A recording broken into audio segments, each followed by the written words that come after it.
sir. Okay, thank you. So now we call upon Dr. Sudeep Das for premium IOL implantation in difficult scenario. Sir, it's to you.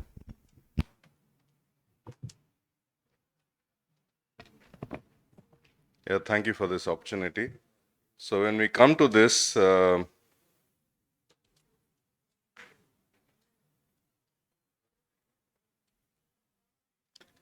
it's basically there are two parts. So one is you might have a complication during surgery which compromises the ability to implant a premium IOL, or there could be an associated disease in the eye, in the retina or cornea, whatever, for which you should not implant a premium IOL. So these are simple things. I'll first deal with the surgical part. So when you have a PCR, remember this is not for premium IOLs for anything. Do not shut off the irrigation. So move from phaco to irrigation. That is operation 3 to 1. Because we shut the irrigation, the vitreous comes forward, AC collapses, and enlarged PC becomes a lot larger. Then you inject whatever OVD you have at hand. If you have access to a good quality heavy OVD, that makes it better, but inject anything with the non-dominant hand because your phaco is still in the wound, and then remove the phaco. And then you decide on what you want to do. So this was a sort of a brown cataract. It was for toric IOL. You can see it's very, very, very brown. And this is many, many years ago. You can make out from the video. So actually, we relax after removing such an IOL. And sometimes the problems are during the irrigation aspiration. So you can see there was a vitreous. So, but I had the sense not to release the irrigation. So there's a small bit of small, almost a round hole in the center. So in this, and almost no cortex. So I decided to inject the toric IOL into the wound. And then I can actually still place it in the correct axis because and there was absolutely no cortex. So this is actually one of the simplest things you can do. And it's not always so simple. So this was a sort of a PPC, known PPC. Again, I'm removing the epinucleus.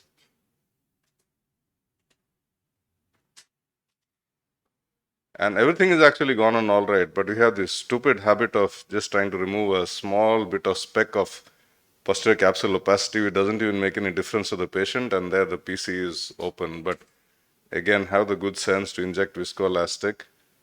And this was sort of a flap, so I could convert that into a posterior axis.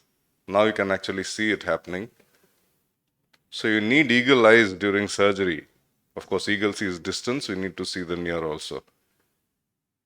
So moment you have to be able to detect problems when they happen and take remedial action immediately. So I can implant this into the bag. As you can see, it's a multifocal IOL. And because I've done a posterior axis, I have absolutely no care in the world that that's going to extend. So I can put it wherever I want in the bag. And so this I'm just showing to the younger people in the audience. You do this in every case because when you come to premium IOLs, you cannot just practice this in premium IOLs. So try to do this in every case of PCR you have. And it's actually very, very easy to tear the posterior capsule compared to the anterior capsule. There are no zonules pulling on it, and it's a much thinner capsule, the posterior capsule. So you can, and just a small bit, that's it. Very, very small. You don't have to make it large. And wherever, it doesn't always have to be central. Sometimes you want a slightly peripheral one, you can do that. And the advantage is you can implant any sort of IOL in the, so this is not a premium IOL, this is an Acrifold. But that you just practice it on any type of lens, any type of. So this was a large PPC. I was very, very sure that the PC will open up here. But the patient was insistent on a multifocal IOL. So this is something that I could do at that time. I'm not sure what I'll do now because I'm not even sure you get 3-piece multifocal IOLs. At that time, you got the 3-piece Technis. So here there is vitreous. I'm doing the vitrectomy. So do not try to aspirate anything when there's vitreous in the anterior chamber. So do a vitrectomy, anterior vitrectomy. Once that is done, you can actually aspirate the cortex very, very easily because there's no vitreous coming to the port. And here it was a large, and as you saw, the PPC was very eccentric. So there's absolutely no way I could have got away, and it was too large a PCR to do a Rexus. So once that is done, but here I had planned for a 3-piece multifocal lens. It's a Technis 3-piece. And this has been, these 3-piece multifocals have been a savior so many times in the past. So now if I see this, I will probably tell the patient that we will do a multifocal if it's possible. And I've done it also in the recent years. Otherwise, I'll just choose whatever IOL is best for the situation, for your eye, for the long term. I'm not looking at what you will see tomorrow, but I'm thinking of 10 years ahead also. And most of them agree with that. So this was a 3-piece multifocal, and I could do a capture in the Rexus also, an optic capture. So this is going to remain very stable. And because I've done a capture, the power also doesn't really change. So that is one side captured, and now I'll capture the other side also. And this was a sort of, sorry.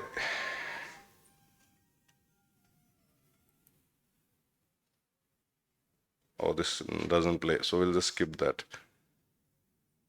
So that was actually, I'll just tell you about it. There was this Roman Catholic padri who had come, who had an injury to the eye while he was playing shuttle badminton. And he had a sort of a subluxated cataract. So this was the time I had access to a femtocataract system, FLAC, so I did that. And there was significant subluxation on one side. The rest was all right. So actually I planned to do a CTS through Hoffman's pockets.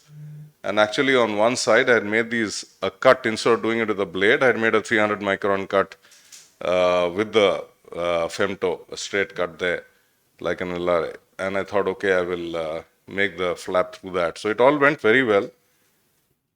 But, you know, like when we do toric IOLs, we know our SIA. Here, I had no clue what the SIA through a Hoffman's pocket will be, and he ended up with flattening in that axis, and he needed a cylindrical correction again. So be very careful with these, because an SIA from a normal wound I can calculate. How am I ever going to calculate an SIA through a Hoffman pocket, because I don't do that many of them. And the SIA will be all over the place. It's not like a fixed place. So this is what it looked like. You can see the CTS and everything, but obviously he had flattening and he needed glasses. Then we'll come to some of these problems, like you have keratoconus. Can you do a premium IOL in these people? So again, it depends on how you're going to measure your K. There are various ways of doing it, but I depend on the EKR. If you have access to a pentacam, the best thing you will get is probably EKR at about 4 millimeters or so. And so various ways of doing it. And if you see that EKR actually sort of corresponds more to the manifest cylinder after surgery. So a lot of these people will actually have a sort of a negative spherical aberration. Most of these people with the keratoconus. And so as you can see here, the corneal length is almost 0.5 micron meters. And then most of our premium aspheric IOLs, when you talk about, they have a sort of a negative spherical aberration built onto the lens. So you're not going to use that. It's preferable to use a normal spherical lens, which actually has a positive spherical aberration built onto it. Then there is, we used to think that maybe an aberration-free lens would probably, with zero aberration, would probably be the best. And that was actually good, because it doesn't induce any. But then now you have these EDOF lenses, and if you see the type 5 EDOF lens at the bottom, they actually, on purpose, to increase depth of focus, they have a positive spherical aberration built into it. So this is just a theoretical thing. I haven't done it myself. I'm just wondering whether that sort of lens will work better in a person with early keratoconus, a centered keratoconus, where there is a negative spherical aberration on the lens. Maybe they'll do better, but I haven't tried it out yet, just to think about. Then about toric IOLs, avoid toric IOLs in severe keratoconus because it's going to be decentered. We have had patients who have diplopia, monocular diplopia. So you can do it in form frustae or mild keratoconus, where the astigmatism is nearly regular.